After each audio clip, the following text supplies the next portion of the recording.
How We Heard It, the podcast about music, pop culture, movies, and more, with your hosts, Wayne Bledsoe and Chuck Campbell. Celine, this is Chuck Campbell with Wayne Bledsoe, and I'm John Baker.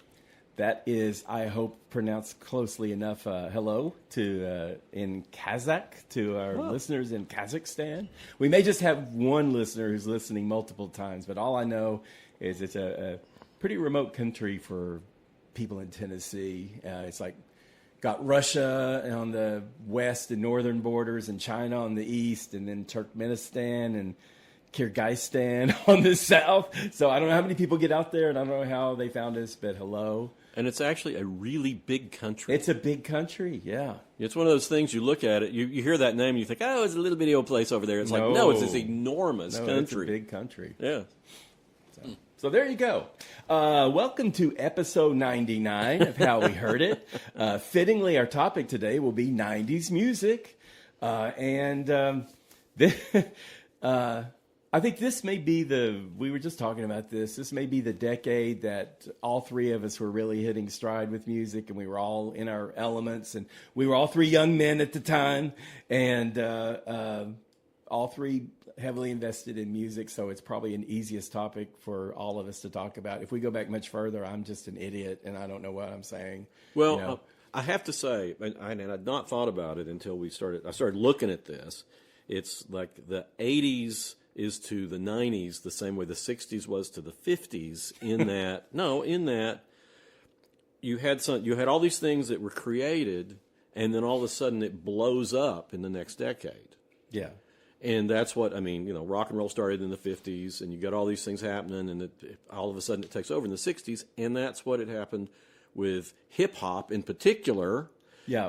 From the 80s to the 90s, because the door opened with MTV and all these other things that were going on to all this different music. Corporate radio got a kick in the pants.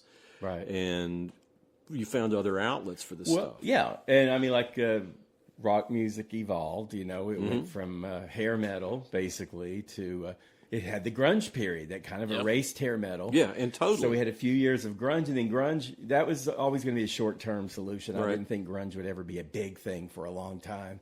And then we got into like a new rock, like modern rock and alt rock. But part of that is it set up like college rock kind of became a thing, started to become a thing in the 80s with R&amp and all these other groups that came out. And then in the 90s, after grunge faded, it was like, boom, there's all this stuff that comes out. So we went from like Bon Jovi and Guns N' Roses, whatever, at the end of the 80s. And then we got into grunge. Of course, it was Nirvana and Pearl Jam and Alice in Chains and all those guys.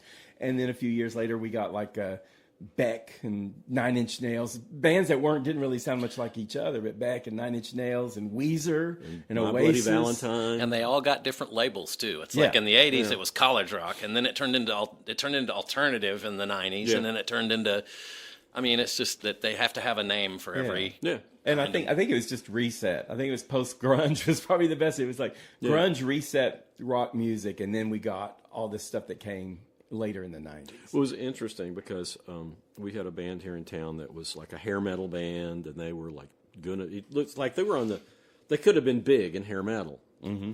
And they released their album right at the same time that Nevermind came out. Well, and that just changed everything. I know. And I was working at Cats Music then, and I was the buyer for the store, so I knew what we were selling. And all those like Rat, Cinderella, Guns N' Roses, all those tight, all those blow-dried hair bands, they just disappeared overnight. Yeah. Well, that was the thing is the leader of that band called me and we were talking. He was asking me what I thought about it, and I said, it's over. I said, a year ago, like Atlantic Records, you remember how Atlantic Records was? They had all sorts of hair metal bands. Mm-hmm. Every week you'd have 5 new ones. Yeah. And I said, a year ago, Atlantic Records would have been all over you guys. Right. And I said, all you can do is kind of either wait it out or change. Or go buy some flannel shirts. Yeah, do something. And what happened hiking is boots. That guy became a producer, and he's made a lot more money as a producer than he ever did as running a band. But it was funny because it was just like, boom. Yeah. All the record companies said, we're done with hair metal. Yeah. I remember I was working at the record store, and I was playing in my first original rock band. I wrote all the songs for the band, and so, as you said, we were all stepping into our element of what we were meant to do. And the other guitar player in my band called me one day, and he said, "There's a band playing down at the New Daisy Theater tonight. They're called Nirvana, and I've heard about them, and I wanted to know if you wanted to go." And it was like a Wednesday night, and I was like, "Man, I got to get up early Thursday morning," and I didn't go. And he went, and like 2 days later, Smells Like Teen Spirit hit, and I just realized I completely missed the boat on that. But I remember my friend saying, "Man, that drummer just beat the crap out of the drums." That was Dave Grohl. Yeah.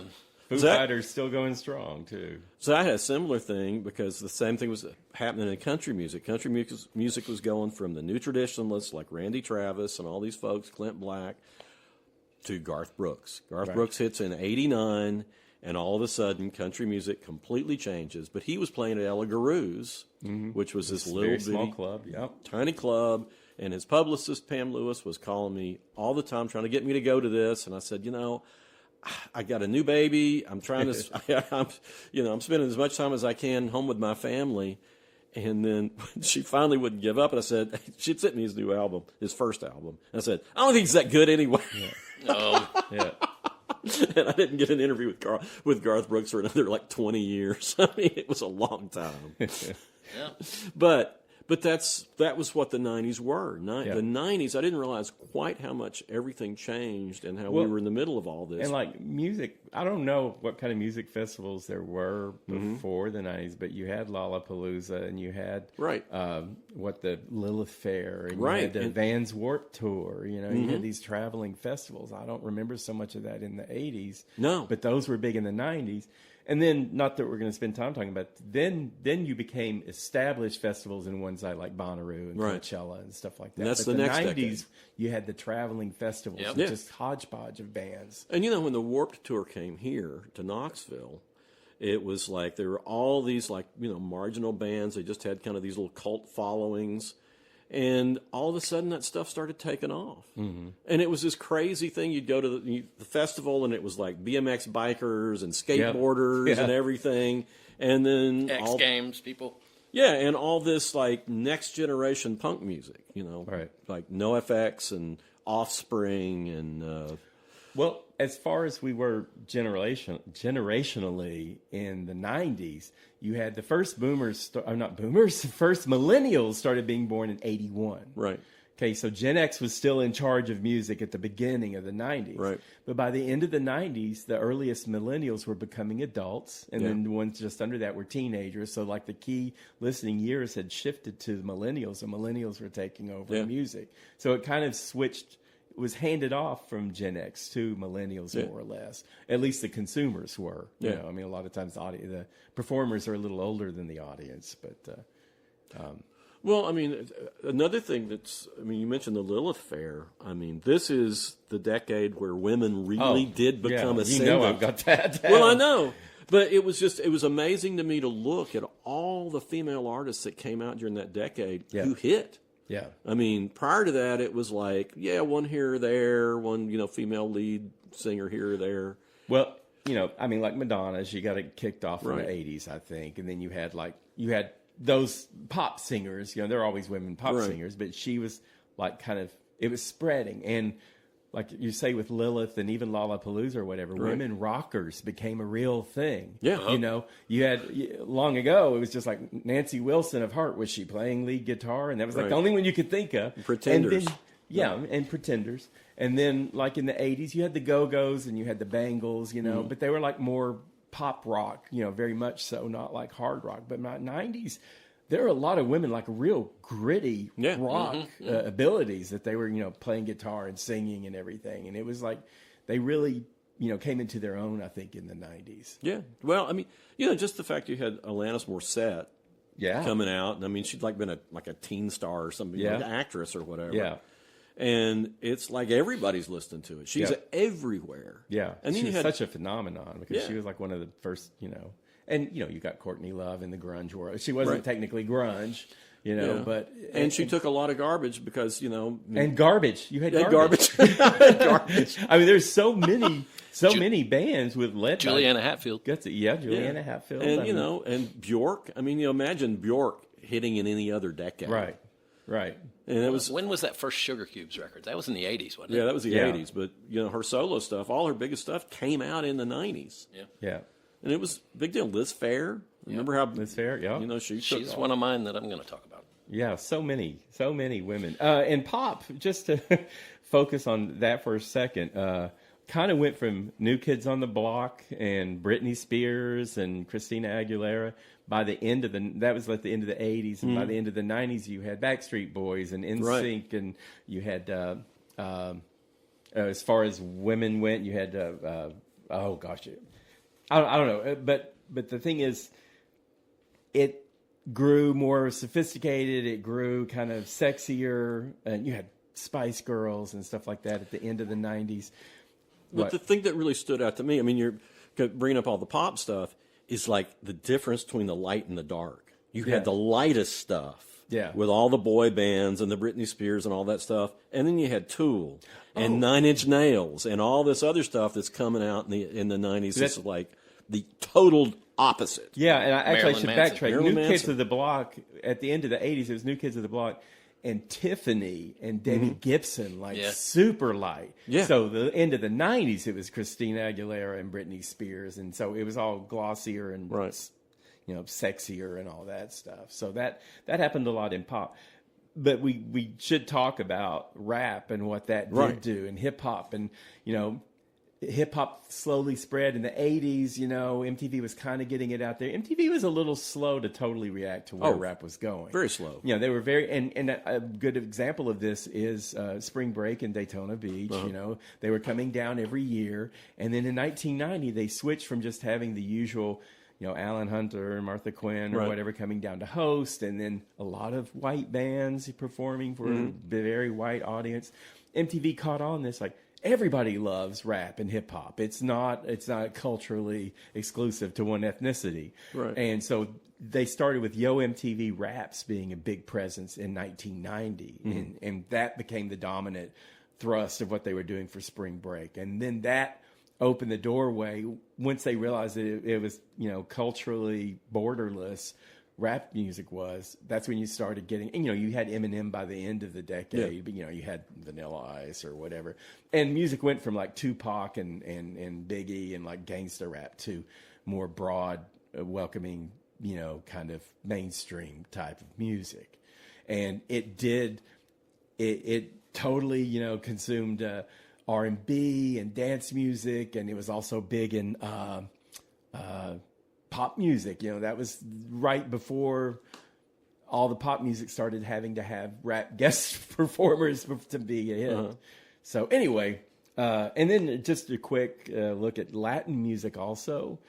In the 90s, you had breakouts like Ricky Martin and Enrique Iglesias and Miami Sound Machine, and that set the stage for like the 90s or the next decade having Jennifer Lopez, and even leading up to Bad Bunny today. They first got their big break in the 90s. So it was really a cultural realignment and like more welcoming to a new generation and to new women and people of different ethnicities and all. So all of that was happening in this one decade. Yeah, and that was one of the things that surprised me when I was looking back, is it's just all over the map. I mean, you had world music, you had ska, you had all this stuff. Yeah. And it's like, I mean, you and I mean, we'd written a little bit before then. Right. In the 80s. Right. But like the 90s is like, as a writer, that's when I realized, I'm going to write about,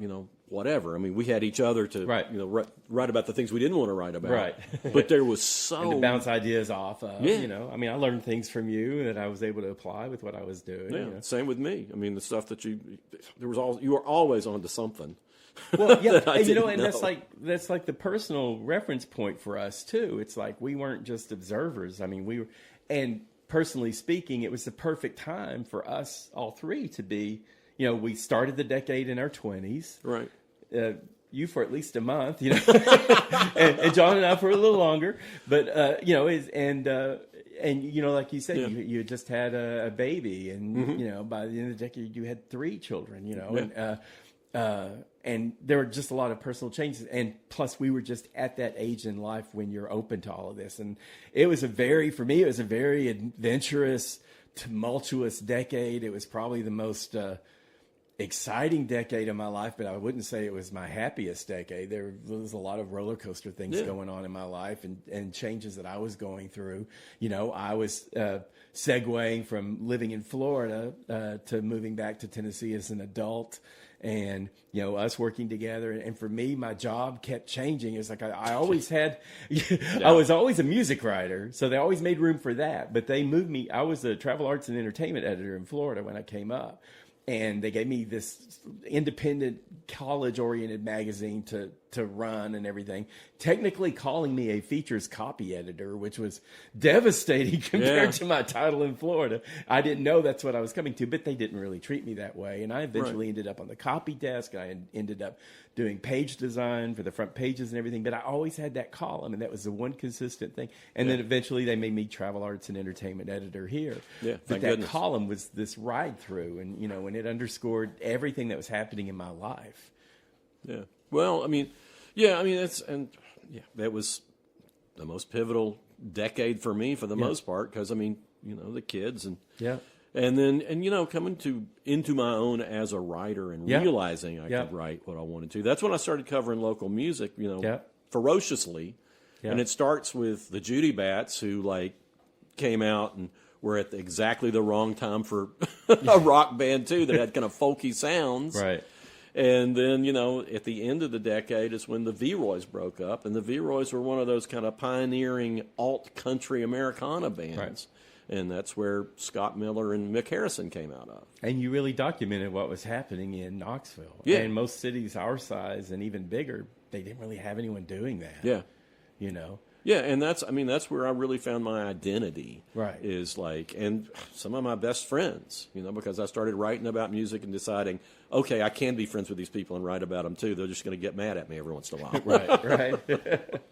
And they did every once in a while. Yeah. Well, I was kind of coming into my own too, but I was not writing newspaper journalism, but I was starting to write my own songs and take my own songwriting seriously, and I came to realize that I could write about anything I wanted to write about. And I was playing in an original band, and we were trying to send tapes out and get signed to record labels, and we toured and played all over the Southeast. And you weren't based in East Tennessee till the end of the decade. What was your background again? You were I was born and raised here in East Tennessee, but then but in the 90s. In the 90s, we moved to Memphis in '88, which is, for people who don't know Tennessee, that is all the way across a very, very long state. Completely different. We can be at the beach. Yeah, we could get to Florida quicker than we could get to Memphis. Yeah. And it's flat cotton growing country, and we live in the mountains up here in East Tennessee, so it couldn't be more different. But so we lived in Memphis for 5 years, and then in '93 we moved to Little Rock, Arkansas. And so when looking at the '90s, as I usually do, I just kind of thought about, okay, what was I listening to in Memphis when I was playing in a band and working in a record store? And then when we got to Little Rock, what was I listening to there? And those are two key different things that give you two different perspectives. You were in a band, writing your own music, and you were in a record store. Yeah. So you're right at the center, ground zero for the retail implications of music and everything. Well, and I came to realize, so I was the buyer for the store, and so the record label execs would come, or the record label execs, they weren't execs, they were just salespeople, but they would come in and go, oh, you got to buy a whole bunch of this guy. He's going to be huge. We just know he's going to be huge. And so, all right, I'd make an end cap 3 display. months later, and then the next month they'd come in, and we'd sold 2 copies of that, and they were like, you got to check out this band. And I'm like, what about all these that I bought over here? Oh, that guy's out of here. Try this. And I came to realize that the artists are like the Play-Doh that you put in the Play-Doh Fun Factory. It's like they're just grist for the mill. I remember distinctly U2 was super hot in the late 80s and early 90s, and they're on Island Records, and CBS Records got to find something to compete with them. And so they're thinking, what have we got that's got a punk edge, but got kind of a political strident thing? And they think, oh, yeah, look back at our catalog. We've got Midnight Oil. And so they trotted Midnight Oil, and that was when Dust and Diesel came out, which is at the end of the 80s. And that was their coming out party in America. They had a string of great records back in the 80s, but they were all mostly just in Australia and Europe. You had to dig for them to find them in America, but that's how the record labels used to work. I mean, they were just like, okay, we got to plug something into that slot. These guys are killing us in that demographic. We need something to plug in there. But, you know, I mean, it's also the decade that CDs took over as far as what was selling. Yeah. And everybody was, like, replacing their vinyl collections with CDs. So you had all that buzz from that. Looking back at what the publicists were sending us, and I was going through my vinyl CDs, which I hadn't even thought about really until we started doing this, around 90, 91, they just stopped. Right. And all of a sudden, all the vinyl just stopped. It's like it just disappeared from the face of the earth, and it was all CDs. Yeah. And, you know, and so the means, everything about music and radio and MTV, the switch it made to rap with the OT raps and everything, that only lasted for a few years. And by the mid-90s, they were going for more original programming. And they had reality Jackass, and they had, what was it, The Real World and stuff like that they were putting more of their focus on and stepping back from music. And that's when... YouTube, as soon as YouTube popped up, that's where all the music videos ended up going to. But there was a gap, you know. Yeah. So, and we were just coming of age and really in our young adult, you know, absorbing music. Like when you were working in record stores, John, was it like a lot of different genres of music, or did you have one specific group that would come in, or? No, it was pretty you had almost teenagers coming in for pop and and R&B. We sold a lot of rap stuff. Yeah. It was pretty much all over the place. I remember every August we'd get a whole bunch of Elvises. Okay. Oh yeah. Because it's Elvis Death Week in August, and man, there were Elvises of all shapes and sizes walking around Memphis, and we always had to buy. You know, I always made sure to stock a whole bunch of Elvis stuff. Aren't there like two Elvis holidays? I mean, there was like August is when he died, and then when was he born like in January or February? It seemed like there was a winter Elvis period too. I can't remember when he was born. But I know he died in August. I remember going to see Mojo Nixon at the Antenna Club, and he had a song called Elvis is Everywhere. Yeah. It's everywhere except for Michael J. Fox. He has no Elvis. Yeah. Well, did you notice like younger people buying country music? I mean, when the whole Garth Brooks thing hit, that's what I saw. Is I saw all these young people and heard these young people buying country. That's one market that Memphis really doesn't have a big. At least didn't when I was there. Really? Not a lot of people listen to country music. That's interesting. There are. Well, I don't want to. This.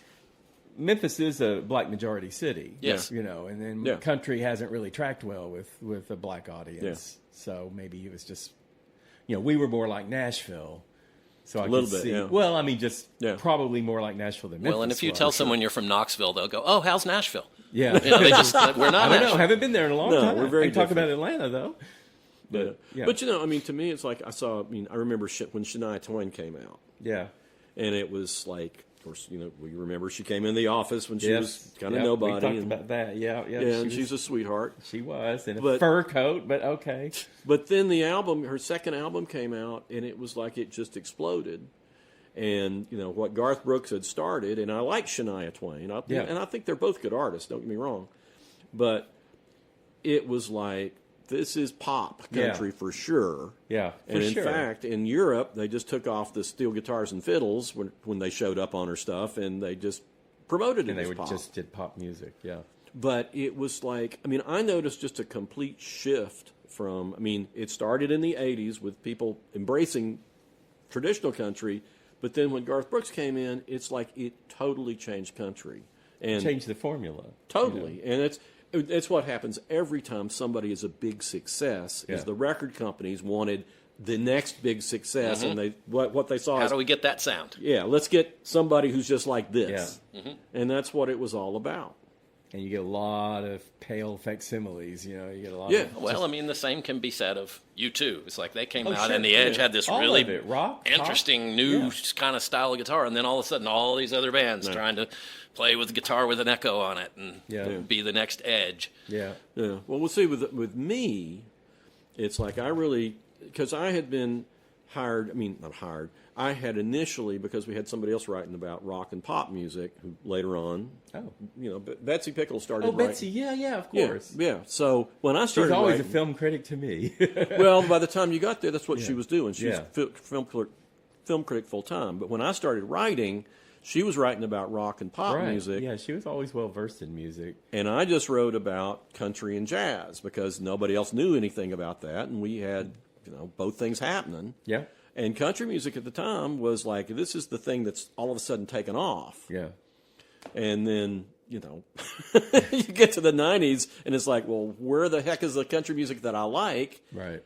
And that's, at the time, alt country and Americana, alt country became Americana and roots music. And that's where I found some of my favorite acts of all time. Well, I've got to tell you, I was very uncomfortable with country music when I was in Florida. Oh, yeah. Because, we were far enough south that it wasn't the South anymore. Right. Yeah. And so it wasn't really that. It was rock. It was rock in Daytona Beach, And so I knew I was going to have to address that. And it's like, even being a Tennessee boy, I'm not well spoken in country. And then what was going on in country music, and no one in the newsroom was really a fan, talking to me about it. So one of my favorite things was talking to you and saying, I really don't want to ever do anything about country again. And you were like, yeah, I'll take that. When we were going back and forth about what we would cover. Right. So, but I was like really skirting around. I did some interviews and, I reviewed everything from like Alabama to Sweethearts of the Radio, but I was so out of my element. And the only way I could cover them was if they were like pop music with a twang. Right. That's about all I could do. Well, by the time you got here and that's what it was, that's what they were. Yeah, that's exactly. And most of them weren't even from the South even, I just grew up in a house and I never listened to country music ever Right. and never really appreciated it until probably 10 years ago. I just always just wrote it off as redneck music. Yeah. Well, the redneck era is what, I liked everything and I loved it when it got to Randy Travis and Dwight Yoakam and Lyle Lovett and people who really, were singing good songs. But then in the 90s, and some people look at the 90s as their favorite era of country music. Lots of younger people do. And to me, it's just when it lost it. My reference points for country are like Hank Williams and Patsy Cline, from which were my great. dad. They're fantastic. And then nothing at all until the 80s when people like Dolly Parton and Kenny Rogers were crossing over into pop. Well, see, so there was just a huge gap, But that was the interesting thing about that era is in the 90s, like the Vince Gills and the Merle Haggard and even Dolly Parton. Yeah. Country music stopped playing them. And that's when Americana became a thing, and all those artists, Willie Nelson's another one, they played them on Americana stations. I was in the radio station WDVX started up in the 80s, and I was on the original board of that. And then in the 90s, a friend, Mike Flanagan, had a show on WDVX, and I took it over later when he died. But it's like you had this little bitty station that was getting just tons of listenership because that's where that stuff went. And, the people like John Prine who couldn't get on the radio after FM album rock went away, they all showed up on this little station, and it's like it had the most fervent following because of that. Yeah. Mike was he was a real winner. He was so awesome, and it's like he and I would talk about music that you didn't want to talk about. But he would talk to you about music that I didn't want to talk about. Well, so he was like our John of back in the day, He's someone in the middle who and he introduced us both to a lot of stuff. Yeah. He was on to the Drive-By Truckers way before I was. At least, an album before I was. I think in my last thing when I was going through CDs, I may have mentioned this before, but I would always mark, because I was listening thoroughly to stuff that I was reviewing, and I would just write down songs I thought Mike would like. Yeah. And I would put the numbers of the tracks on the back of the CD and loan them to him. And I kept pulling out these CDs. First, I'm like, what are these numbers? Like, oh my God, Mike, so. I'm sure he loved that. Yeah. And he'd come back and, he loved people. I would give it like a 5-star review to someone. He would love them more than I did. That's happened. He'd give them 6 stars. Yeah. That happened a lot. I remember. And he was really into women in music. He was really into women in rock and, and just, Well, it's like, Liz Phair, she was a thing, but I don't think I listened to her until Mike forced me to. Yeah. And, The Replacements.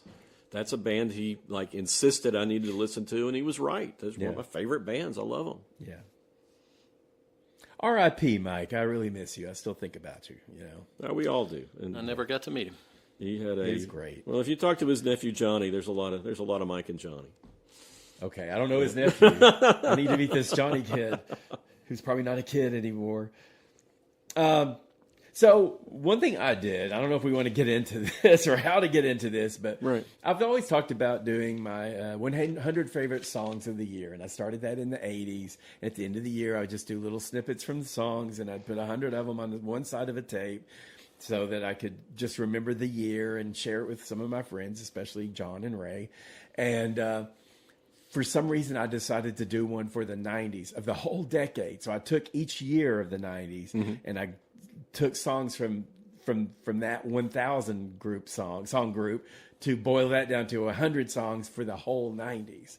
And that is, I don't know if it counts as an album or not, but if it does, that's my favorite album I've ever heard. And it's something I just made for myself. Right. But it's not even whole songs. No, of course not. No, if it was whole songs, it would be 6 or 7 hours long, and it wouldn't have any impact. See, I can't tolerate that. It drove me crazy too. I don't understand you guys. Are you on social media? I mean, that's all anything is on. I'm one of those people, if there's 5 seconds left and they fade it out before like a guitar note that I really like, I'll be pissed off. Yeah. Jeez. I just think I feel like I'm insulting the artist if I take it off in the middle of a song. There's no insult here with what I did. I mean, keep in mind, I wrote reviews of all these people, glowing reviews of all these people in the Hot 100. And I put their names out there, and I listened to every word of all of their songs and, took notes. I don't think that they would be so thin-skinned that they would be upset if I took a 30-second blip from a song for my personal use, to pack it together. Right. Because the whole idea of that is to have a huge impact, with 45 minutes of just song after song after, of these hooks. And I just feel so jazzed at the end of it, If I had to listen to all 5 minutes of each song, I've never sat and listened to music for 6 or 7 hours. There's no way I could do that. So, no. I mean, this is like I'm driving, I'm driving to the store. I don't have 7 hours to listen to that. No, but still, I mean, it's funny because one of the only times I think I ever got snippy with Sarah was we were driving home from the beach, and she would get nervous because she'd think I would be a snob about music, right? And it's like she'd be playing something, and all of a sudden I'd be into it, and she'd go, "Oh, well," and finally I said, "Will you stop cutting off the songs?" You go, Sarah. I'm totally on your side with that. Well, my wife knows. If I'm there and listening to music, she knows to let it play until the end of the song.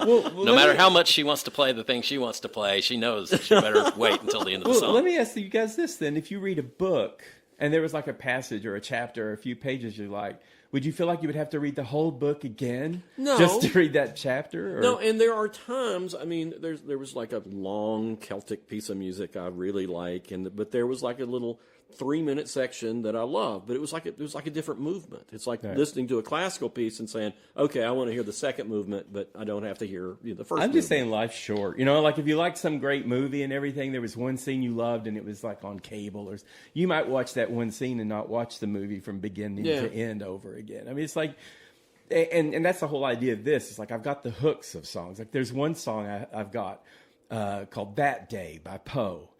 And it's a song, it's like a little folk coffeehouse type song, except for this one like 30-second segment. And she's just singing and playing acoustic guitar. And it's all about, there's a little bit of edge and something's not right with her relationship with somebody. And somehow she's mad at her mom, but it's like real soft and gentle. And then these guitars come ripping into the middle of it. And she says, "That day." And she's like, I dream that tomorrow we'll have better things to say than, I'm going to say, we'll have better things to say than "you look like shit. What's your problem, bitch? Your legs feel like sandpaper. You can't do anything right," And all that meant was there was this day and this moment when she knew the relationship was over. Yeah. And you don't hear it at the beginning of the song, you don't hear it at the end of the song, but that part has that emotional impact that you're waiting for. I don't want to hear the whole 4-minute song, though, when I want that part. Well, see, this is so different because it's like when I listen to Strictly Gentile by Frank Zappa, there's a little section in it I love. But it's a 7-minute piece. Mm-hmm. but I just like my body just, I just rise up for this piece that I love. Yeah. And yeah, I mean, I'm a little deflated, for the next, whatever, minute and a half, 2 minutes before it ends. But it's like, I couldn't not listen to the whole thing. I couldn't just pick out that one little section. I really don't think they would be insulted. I don't think the artist would care. I mean, it's like, to me, I'm streaming together the hooks of all these songs. But that's not the reason for me. It's like, it just has to be a complete, complete emotion. Yeah. Well, I'm sure I've told you this before, but my two good friends that I went through college with, they lived in an apartment right next to mine, and one of them made a cassette tape that was nothing but Led Zeppelin guitar solos, just one right after the other. Nightmare, but okay. I was like, that's Chuck's. I get it, though. I get what he did there. Well, the one thing I do like was when Neil Young put his feedback and guitar pieces into one album, and it's kind of a cool ambient album. Yeah. I've not heard that. It's Arc Weld. I can't remember. Oh, yeah, I do Arc remember that. Weld, I do remember that. One of them He's put out so many albums, and they're kind of all over the place. Well, this is the one where it's like, oh, I read about it. Not many people bought it, but I got it to review. I think that was when I was working at the record store. Yeah, and it was one of those things where it's like, oh, this is going to be a nightmare. And I listened to it, it's like, I kind of like this. Well, anyway, to the 90s, this, I gave some indications of what I was going through and everything, moving back here and being a young man and all, and going through these job changes and personal ups and downs. And I was really fit at that time. I mean, I still work out, but at this point I was running, and I was running outside. And I don't really have a runner's body. I'm more of a linebacker than a kicker, or I'm more rugby than swimmer or whatever. But I would run, the hills and the heat of summer and the hills of Sequoia Hills and all that. And music, it just would energize me, and I would make my own music to listen to. And a lot of this, it would be the highlights of these songs, these 100 songs. Right. Again, it's like when I listened to it, it was just for me. I didn't sell it to anybody. I'm not sharing it with other people, but I just listened to it, and I just transport. And I think of Mike Flanagan through some of these songs. And I think I traveled a lot then. I went to overseas probably a dozen times in the 90s, and I would say 3 times were South America, once was Africa, but most of that was Europe, and Western Europe, Northern Europe, Eastern Europe. And also, I did the screenwriting gig on the side. I was in the movie industry for a couple of years in the middle of being in the newspaper industry. So that was a lot of cross country to L.A. and a few trips to Denver and Phoenix, but a whole lot of L.A. in that. And so a lot of it would color things in different ways. Like when I traveled to Europe, I would discover European music, and I would buy European music. I would see what people were hearing on European music. I told you this before, but this trip I took from Sweden to Hungary, the Spice Girls had just come out in Britain, and they had the song "Say You'll Be There." I guess it was their second hit. It was every country I went to, every city I was in, you would hear it, you would hear it, you would hear it. It was on all the music videos. And I came back to the U.S., and I went to Disc Exchange in Knoxville, and no one had heard of them yet. I said, "Oh, you're going to hear about them, Yeah.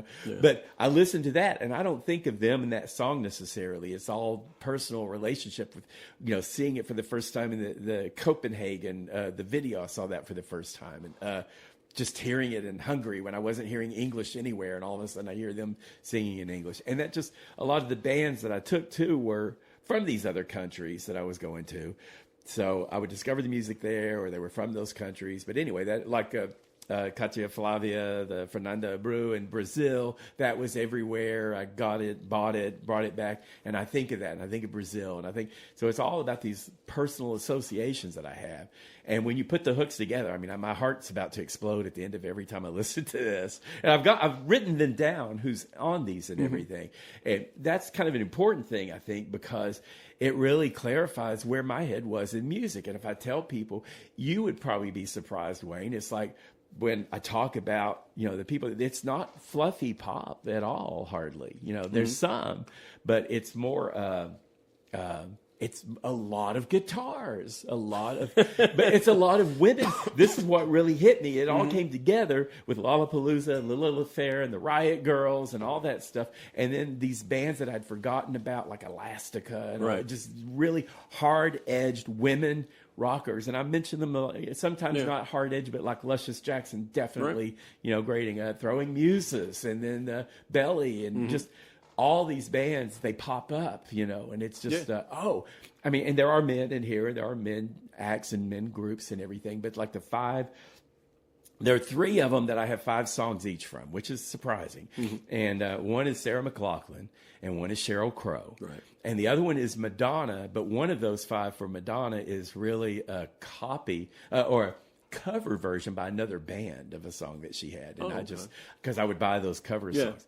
And then the next one after that is like Tanya Donley, and that's only because she's represented as a soloist and as a member of Throwing Muses and as a member of Belly, But I don't know. I just get real, I don't know.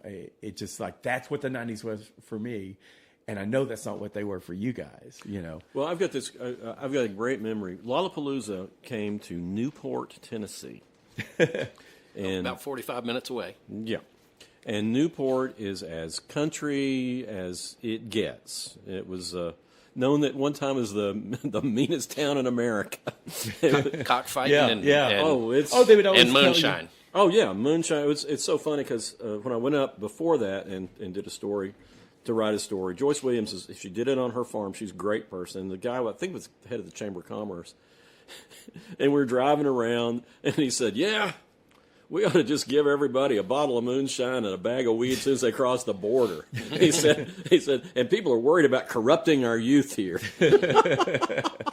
but that, it's like at that Lollapalooza, there was Metallica, there was the Melvins, the Ramones. In Newport.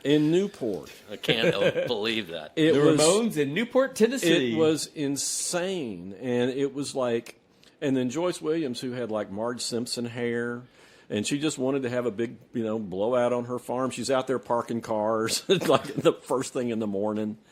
But, I covered it, and it was a total trip. And then I'm listening to an advance of the V-Roy's new album on the way home. And it's like, to me, that was kind of like a perfect microcosm of, my life in the 90s, at least doing that career. I mean, I had, my wife and kids at home, and I was going back and looking forward to being with them. But it's just like, here we are in the furthest area of East Tennessee. The Kazakhstan of East Tennessee. The Kazakhstan of East Tennessee. We were down in the holler, and it was like... Newport Stan. What if they have hollers in Kazakhstan? I'm sure they do. They're just like don't the call rest them of that. us. But, it was amazing. And, I can't think of the other... The punk band had the Mohawks so big at the time that we were... it was big, but... What, Wendy O. Williams? No, it was... Green Day. No, it'll come to me in a minute. It's too late. But it was, you had all this stuff. You had some of the skate punk acts and some of the new punk acts and all this different stuff. And it was just all there. Yeah. It was great. Well, But Newport being, worried it was going to corrupt their youth was hilarious. Right. It was. I got to say real quick, Joyce, they had a petition to keep it out of Newport, and Joyce, who I miss a lot, she was just a great person. She said, "Hell, petition don't mean shit. I signed it."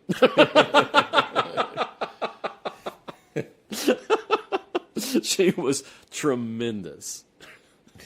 Most of I just sat down last night and thought about what was I listening to in the 90s, and just off the top of my head, and they're all related to place where I was, because my wife and I moved to Memphis in 88, and we were there till 93, and then we moved to Little Rock, Arkansas from 93 to 97, and then back to East Tennessee. And so I just thought about what was I listening to, and 93 and 94, I've got like 4 or 5 from 93 and 94. I've got one from 90, a couple from 91, a couple from 92, but 93 and 94 were heavy hitters. Yeah. So. Well, it was an amazing decade, and I didn't appreciate it at the time just how great it was. Well, I appreciate it on different levels, and it's like, I looked up what were the most important songs in the 90s and everything, like Nirvana's Teen Spirit was one, and the Mariah Carey Boyz II Men song, Into the World, huge. It was like the biggest number one that had ever happened, and just everything. Tupac and Whitney Houston, "I Will Always Love You" and stuff like that. And I gave all those great reviews and everything, but not one of those songs is on my personal 100. You know, so it was like I realized I really separated myself from what I was actually listening to. So I mean, I'm sure you guys do that too. You know, it's like know that someone you like maybe isn't the greatest artist, but there's just something chemistry there. You know, it's like a it's the record store thing too. It's like I liked them back before they were cool. Yeah, back before it's like I liked R&amp before they signed to Warner Brothers, and then, but that's not true. Yeah. It's like a lot of times I've found that before they were cool, they weren't really that good. You know, for a lot of bands. Well, but it's also the era where, I mean, because of MTV, singles came back, and you had all these songs that by artists like, you know, say Smash Mouth or Marcy's Playground or something that you liked hearing them come on the radio. But, you know, I don't know that anybody would say, my favorite artist is Smash Mouth. Right. No. Well, but because of the advent of MTV, you had to be good looking all of a sudden, too. So bands like Bachman Turner Overdrive didn't stand a chance. Yeah, but, I mean, in the 90s, it was, I mean, you did have some kind of homely bands out there. So Yeah. I think, I mean, and you Not had... that I liked any of those. No. Well, always had that argument. grunge helped that out a lot. 'Cause Yeah. you didn't have to have any personal grooming or anything. Yeah, but I mean, you know, when you think about the kind of what I consider one-hit wonders, even though many of them had more hits, but you know, like "Closing Time" by Semisonic. Yeah, Semisonic. It's like, you know, did anybody consider Semisonic their favorite band?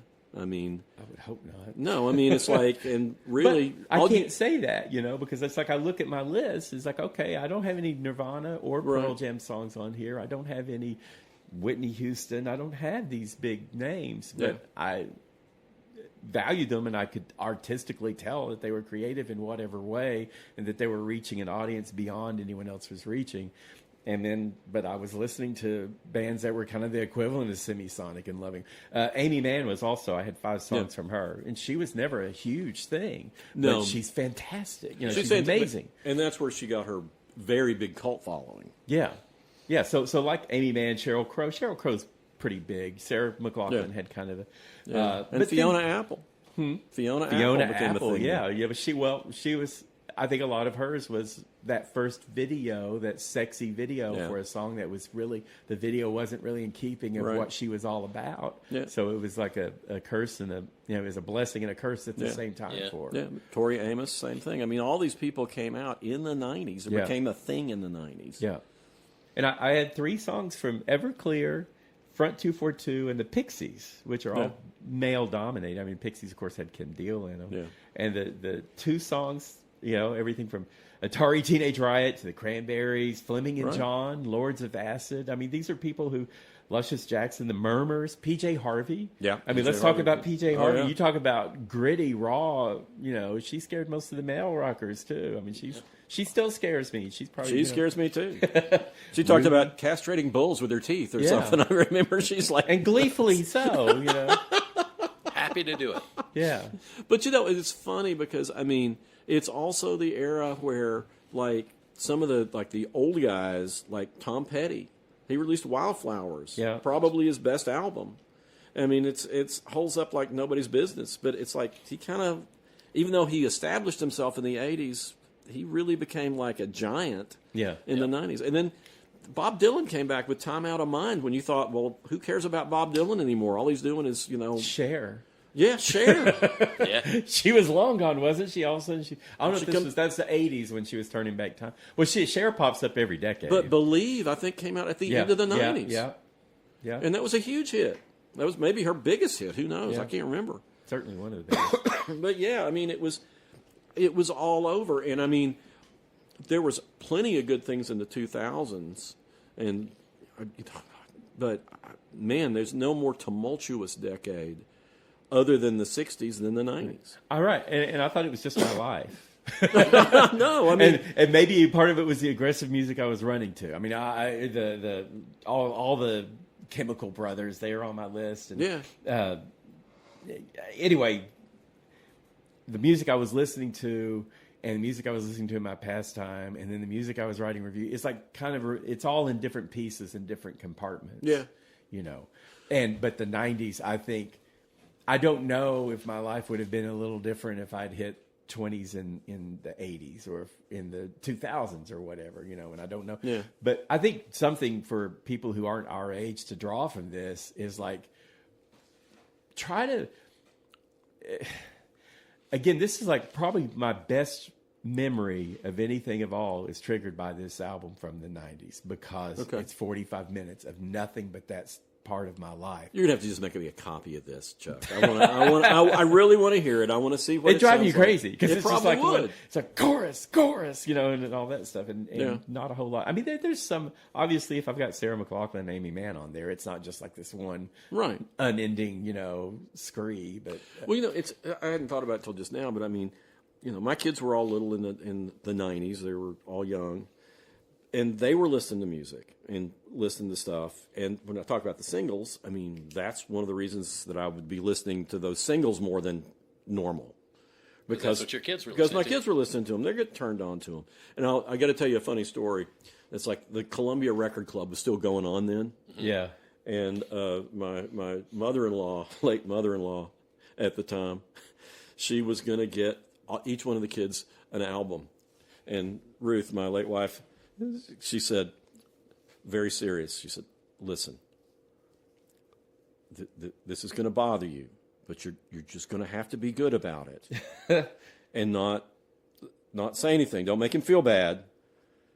Rylan, who was my middle one, he's going to get butterfly kisses. and I'm like, really? I mean, I have to listen to it a bunch. It means I'm going to have to shut up when it comes on, and he likes it so much. But it was so funny because she was so serious. Yeah. Like I was going to have a mental breakdown because her child loved the song Butterfly Kisses. A couple of years later, he was listening to King Crimson with me, so it's all good. It's all good. Yeah. I mean, that's just, it's like there's so many things. Like, I mean, I did like some of the hit bands well enough to like Blur and Radiohead, Dandy Warhols. Those are all in my top 100 songs. But so was like Enigma and Everlast and Pretenders Everlast, and B-52s. Yeah. I remember you loved Everlast. Susie and the Banshees. It was like the needle was just all over the place. Yeah. But there was that consistent theme of the energy of a young man trying to get his life going the way he wants. And we were both listening to world music that was coming out, and listening to different aspects of it. Yeah. I mean, it was all over. Well, and there's a reason why record store employees always listen to the weirdest stuff, because you're forced to listen to the Mariah Carey Christmas album 5 times a day during the holiday season, and you're like, I got to listen to anything but that, or whatever, whatever's the big top 100. I was always averse to, and we've discussed this. I never paid attention to the top 100 Billboard. And the time you were working at record stores were still a big thing. We all went to record stores to find our music. And you go there and hang out for an hour and go Exactly. through their Selling bobbleheads and candles and everything to stay afloat. It was when you just sold music, and that's all people wanted. And I spent hours in record stores just flipping through to see what I didn't have that I wanted. Shh. Okay, sorry. Mic cable problem. But this, the thing about this list too is it always jars me with people I've forgotten about, like the band Catherine. That was Darcy from Smashing Pumpkins. The band she went into. Yeah. I don't have the Smashing Pumpkins in there, but I do have Catherine. Well, yeah. Well, you've got a list. What have you got? Well, I'll go fast. I'll go in chronological order. Okay. I've got one from '90, and that's Fugazi Repeater, which is just a killer album. The thing that I love about Fugazi, they're from D.C., punk band, straight edge. Ian Mackay is the lead singer, and they refused to play any place that wasn't all ages, and they refused to play any place that charged more than $5 to get in. Mm-hmm. And on their CDs, they printed, this CD costs $10. If you see this in a record store and it's marked up, then just send us $10 and we'll send you the CD. It was very principled. Yeah. And they would stop a show. If somebody started slam dancing or something, Ian would stop the show and say, all right, hang on. You're going to hurt somebody. Stop that. And he'd get in conversations with people in the audience. I just really love that band. 91, I've had Robin Hitchcock. I was listening to a lot of Robin Hitchcock and the Egyptians at that time. One of my top 3 favorite bass players, Andy Metcalf, was a bass player in that band. And the album Perspex Island, it's got the song So You Think You're in Love and Ultra Unbelievable Love. And it's just, he writes really great jangly guitar pop stuff with good harmonies, and so I loved that one. 92, Sonic Youth put out Dirty.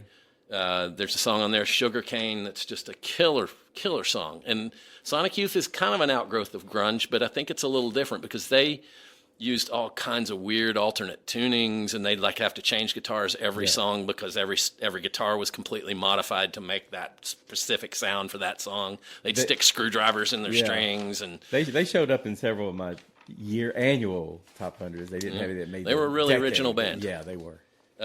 93 was a big year. Midnight Oil, Earth and Sun and Moon was great. The Posies, Frosting on the Beater, I listened to that album constantly. And so the Posies, they were a band that when they first came out were kind of college rock, clean, jangly guitar, and then Nirvana happened, and Frosting on the Beater was their first thing. I remember when, like, the album, before they got signed to a major label, somebody sent it to me. It's like, who are these guys? Where are they from? It's like this super cheap album cover. Mm-hmm. It's like, damn, that's a good band. Yeah, they were a really good band. But Frosting on the Beater was their kind of response to grunge, and it's got mud in the guitars. It's really heavy, but still they retain their melodic sense. Liz Phair, Exile in Guyville was in 93. Yeah, that was classic. And the theme there was that she wrote a song-for-song response to the Rolling Stones' Exile on Main Street. Yeah. And it's debatable. I've tried to listen and see if I can tell what song is about what song, but nonetheless, it's a great record. And Liz Phair, just as a college student, 4-tracker home recorder, and she just started recording this stuff, and she was singing just exactly whatever she felt like singing about, and it was bawdy and sexual, and people were shocked by how open she was about sex. And there's some other gals out there at the same time. I mean, it was like such a time for women, and she was like kind of a leader of it in the moment. Let's see. Number 93 is Smashing Pumpkins' Siamese Dream. I listened to that album so many times. There's a million great guitar tones on that. Billy Corgan, whatever you want to say about him, he's a master at guitar tone. Just fantastic. And then 94 was a huge year for me. As Pearl Jam, Vitalogy came out then, Spin the Black Circle, Last Exit. Great hard rock band. I've mentioned American Music Club. They put out San Francisco that year. The first song on there is called Fearless, and it's just so intense. There's something, Mark Eitzel is the singer, and he has this way of making you just sense how desperate he is to do whatever it is he's singing about. Superchunk, Foolish. Yeah. Love that record. I love Smashing or Superchunk. Just like, I love them to death. Pavement, Crooked Rain came out in 94. Pavement are a great band. Overlooked, I think. And Frank Black, Teenager of the Year. Yeah. Great record. He has the guitar player on there is a guy named Lyle Workman, and he's a really great guitar player. And that album is just really, the songs are coherent. They're good pop songs, one right after another. And I don't know. Those are my top 90s records. Yeah. Well, my number 100 song, the lowest ranking song, was Red Hot Chili Peppers' Give It Away. Really? And my number one song was Justify My Love by Madonna, just because it was Madonna's Big Sex album.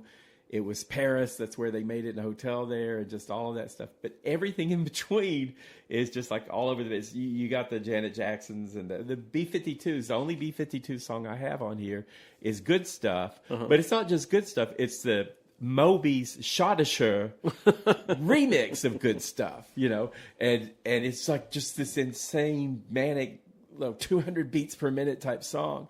And who else? I just thought of another one anyway, I'm getting bogged down, but it's just all over the map, people I've forgotten or people that I'll always remember because of this. This is kind of like an oral postcard or diary or something like that. And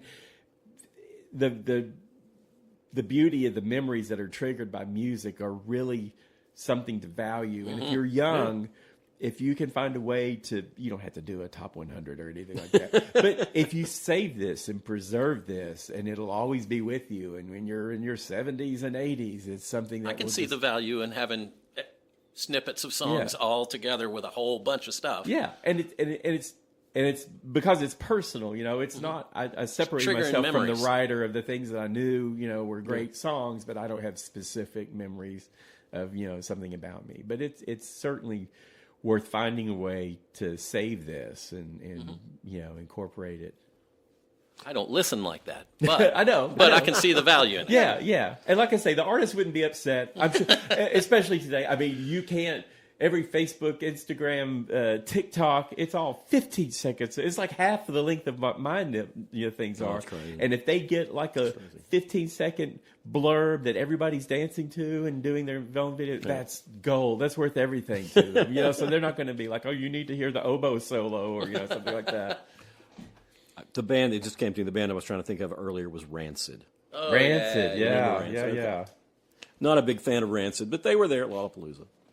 Oh, and a tip of the hat to my friend Ray. There was one song on my 100, and for years I haven't known who the act was. I forgot, And it's like, and all I knew it was a British band, and it was probably the early '90s, and it had at least one young black woman singing, but it seems like there were two young black women singing. And it was a real grinder, kind of a Euro, kind of electronic, but dance and everything. And all I knew is that the chorus was freaky, freaky, freaky. And I said, Ray, can you help me figure? I said this to him yesterday. He goes, Freaky by Soho. And I looked up Soho, and it was like, it was these two, it was twin sisters. Those were the two singers. And then there was a third member. But so that he filled in the blank for the last song there. Funny. Well, anything else to say, or should we just chug along to? I got some recommendations. Recommendations. Yeah, I got some All too. right, go for it. Me or John? Go. John's ready. Go, John. All right. Well, for music, I want to recommend the new Pornographers, the Former Side Of. It's their newest record. It just released a couple of weeks ago. It's pretty down on the down low. A.C. Newman, who's just a tuneful guy, man, he can write such great songs, and they're normally real upbeat. But this one, he's kind of in a more introspective mood, but it's still really good record. I don't think there are that many bands out there that have put out a string of great records like the new Pornographers have. Cool. And then, are we just doing music and then coming back for movies? That's what we normally do. Okay, I forgot the protocol. This is the 99th show, John. Full confession, John's just back from the beach, so it's okay if you're a little. Go ahead, Wayne. All right, I'm going to recommend, and I hope I haven't recommended it before, but because we're doing the 90s, and it's one of my favorite albums of the 90s, Car Wheels on a Gravel Road by Lucinda Williams. Great record. A classic. It's her breakthrough album. She worked on it for years before it came out. Gurf Morlix worked on a version with her, and I think they ruined their relationship over her not going with what he had, which was probably similar to what she got. But it's just one of the best albums by a singer-songwriter ever. And she ate some of the gravels before she. She does chew up her words. Yeah. It's an idiosyncratic part of her delivery. I love the way she rolls the words around their mouth before they come out. Yeah. And you don't. I know. No, we talked about this a few weeks ago. We were talking about Lana Del Rey, and you said you sound like she mumbles. Yeah, and I said, well, but we admit we both like Lucinda Williams and Lana Del Rey. Yeah, we do. Okay, all right. Go ahead. Oh, okay. So I was going to get a 90s album, but instead I went with a 2008 album that harkens the 90s. Okay. And it's called Turn It Loose by Ill Ease and the Racket. And this is a one-woman band, I guess, Elizabeth Sharp. And you might like it. It's pretty experimental stuff. And it's kind of like it harkens like 1990s kind of slacker punk, if you can imagine those two together. And it's very offbeat, and she just loops in. She uses a lot of loops and everything. And she sings, and she hits these choruses, and then she just brands the choruses over and over. And like there are a couple of songs, It's a Downward Spiral, which she's just like going, it's a downward spiral, it's a downward spiral. Or Hate the Game. That's a slower song. She's talking about Hate the Game. But my favorite song is called Here Comes Trouble. Uh-huh. And it's basically, it's like, she's kind of mumbling, I guess, but not really. But it's like, right. I don't know what I like, but I know what I want. Here comes trouble. Walking down the street. Here comes trouble. The kind of like to me. And then she goes back to, I don't know what I want. And it's just so infectious, and she takes that little bit of that song. I listen, very hypnotic, but also rock, it's guitars and all, but just very different. Illy's and the Racket, Turn It Loose. I listen to other songs by her, and she gets so heavy into deconstruction that aren't on this album, these other songs. I don't know if I could recommend them because they're just too much for me. I mean, if you like what's the kind of jazz, free jazz or whatever, if you like that kind of stuff, maybe you would like it, but she went too far for me. But this one album is cohesive enough and branded enough with the verses and stuff that it just really gets in your brain. Cool. All right, well, I discovered on YouTube the other night, it is a mockumentary about a fictitious band. It was put together by Fred Armisen and Bill Hader, and it's called Gentle and Soft, the story of the Blue Jean Committee. Oh, I didn't know that's okay. All right, I saw a picture from that. It is hilarious. It's got cameos from Cameron Crowe, Daryl Hall, Kenny Loggins, and Chuck Klosterman, among other people. Wow. But it's about, so they start out, and they're from Chicago, and they speak when they interview Fred Armisen and Bill Hader. They're in separate locations, and you figure out why as the plot goes. But they start out, and then they both are talking with Chicago accent. Yeah, we started out, we were playing the blues. We played the blues. We were a blues band. But then and Irving Azoff, they call him Izzy something.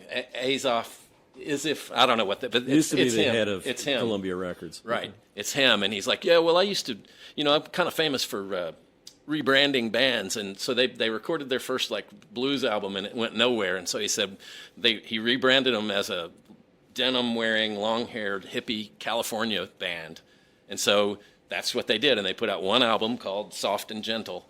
And then royalties got all screwed up, and one of them made money, and the other one lost everything. And it's got all the rock cliches, and all Daryl Hall's like, yeah, man, the Blue Jean Committee, they were like, that's where I started, just with them, the Blue Jean Committee, and it's really funny. What's it on? Where you can find it? It's on YouTube. It's just 45 minutes long. Oh, okay. It's cool. It's a short film, but those guys are hilarious. Cool. Right. Well, I want to recommend Alice Doesn't Live Here Anymore from 1974. It's about, wow, yeah. It's about to come out on the Criterion Collection this summer. So it's a good time to watch it again. It's Martin Scorsese's first sort of mainstream film. He'd made Mean Streets before that, and he'd done a couple of things with Roger Corman before that. But it is Ellen Burstyn. She got Best Actress for it in 1974, and it is just a great movie. It's about a woman her husband, who's kind of an abusive jerk, is killed right in the beginning of the film, and she decides to go to California, where she grew up, take her son, and become the singer that she always wanted to become. And she gets stopped on the way there and becomes a waitress. And it's really funny. It's really real. Alfred Lutter as the kid is great. Chris Christopherson as the love interest in it I wouldn't say probably, it's definitely his best movie. It's best acting performance. That has nothing to do with the old sitcom Alice, right? My God. When the sitcom Alice came out, it was based on Alice Doesn't Live Here Anymore. Right. It was just, only loosely based. Oh, my God. It was excruciating. Yeah. I hated that show. You even hated Did they say Kiss My Grits and Alice Doesn't Live Here Anymore? No. And the character that Flo is modeled on is Diane Ladd plays her. She is hilarious. She is so good. And what she says is way different than Kiss My Grits. Well, yeah. But it's just a great movie from start to finish. I remember I saw it at UT the third time I saw it. They showed it. And, you don't expect guys to like this movie. Right. Because it's about a single mother. And guys just hate watching women on film, huh? Well, I mean, I don't know, but you're right. I mean, Ellen Burstyn's kind of dowdy, narcissistic. She's beautiful in her way, but she's not playing a woman that's supposed to be really beautiful. Right. But anyway, I remember coming out of it, seeing it the third time, and this guy came out with his girlfriend. He said, "That's the best movie I've seen in I don't know how long." Yeah. And it's it is. It's terrific. It's so much fun. Yeah. And it's a slice of life movie. It's Martin Scorsese doing something other than gangsters and tough guys, and it's sweet. It's terrific. And it's not based on Go Ask Alice, right? No, that's a totally different thing.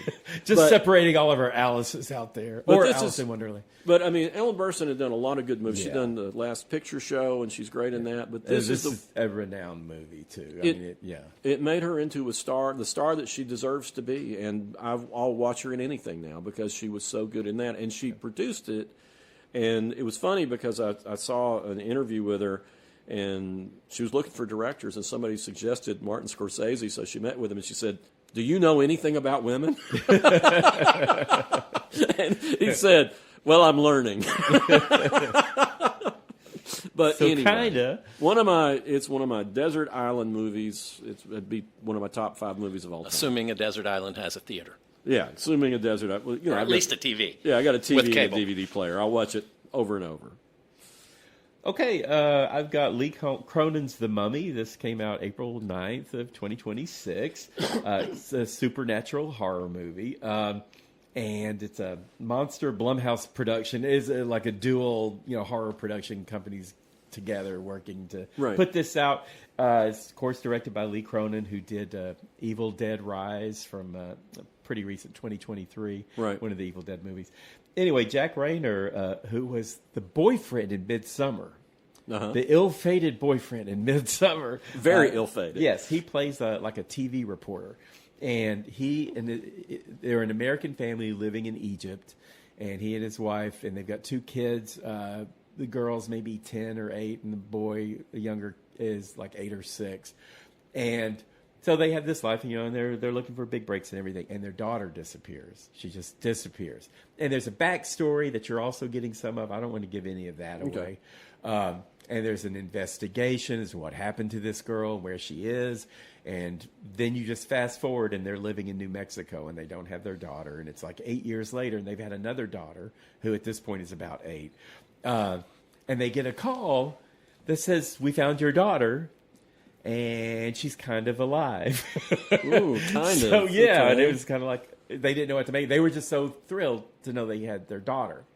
And they found her in a sarcophagus wrapped in parchment, and she's very, disabled now, and she's nonverbal, and there's something going on in her. And they said physically she's fine, so they just get her, they bring her home, and they're going to take care of her at home. And they're living at this point with the mother's mother, so the grandmother is now part of the story too. So you've got 2 kids. The boy is now like 16, the little boy who knew the girl, and then there's another little girl who's like 8 now, and all these things start happening, and the girl, and she's way too much for them to handle and take care of, and but they're just determined. I mean, if you have a disabled person, that you're taking care of, you just do whatever you got to do. But this was way beyond anything, because there are supernatural elements and everything, and it becomes kind of like. I don't like mummy movies in general, but it becomes kind of like a mummy movie along with Night of the Living Dead, a zombie movie, and The Exorcist. So you've got all this stuff like playing with this girl and how it's affecting everyone else in the house. It's pretty harrowing, everything. The one thing I don't like about it, and it's not got anything to do with the story itself, but there's kind of rough edits, and it's kind of, you feel like there are gaps maybe in like where someone is supposed to be, or what happened to this, or why isn't that resolved. It's not huge, but it's kind of like this ongoing annoyance. Maybe like the editing was maybe they had to cut a lot out of it or whatever. But it still gets down to this story, and I did actually enjoy it as someone who doesn't like mummy movies, just because there are so many different elements going on. And what do you do with someone who's kind of conscious? And their hope is that they're going to bring her back and make her normal again. Right. But, this kid is like way far gone, and they don't know how she lived and why she's technically healthy, but very, messed up. Yeah. And the whole family gets involved, and it's pretty good, scary movie. I saw it in the theaters. I'm sure by the time this comes out, you Google it, it'll be streaming somewhere. Cool. Or you can wait till Halloween to be a good Halloween movie. Cool. Okay, well, that's it for episode 99. Thank you for listening to us, people. And, if you want to Follow us on social media. We're on Facebook, Reels, Instagram, X, TikTok. Our TikTok is actually picked up. I've been saying stuff like, I don't know if we want to keep doing TikTok, but now TikTok, we're reaching people somehow with, I don't know what. I don't understand any of this, but it's good to know. And if you have any feedback for us, if you got any suggested topics or just feedback, please be kind. You can write us at howweheardit at gmail.com. howweheardit@gmail.com. Cool. And we'll come back with episode 100. 100. Okay. We'll do a top 100. All right. Thank you, everybody.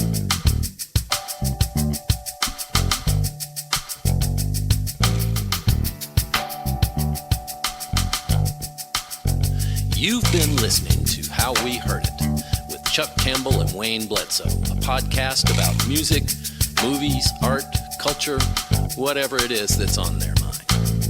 How We Heard It was recorded at the Arbor Studio in Knoxville, Tennessee by me, John Baker. How We Heard It is a Cozy Planet production. If listening to this podcast has given you a burning sensation, then we recommend you sit in a hot tub until your symptoms fade away. If you'd like to reach out to Chuck or Wayne or even me, you can send an email to howweheardit@gmail.com. So thank you for listening, and come on back and we'll have another episode for you next week.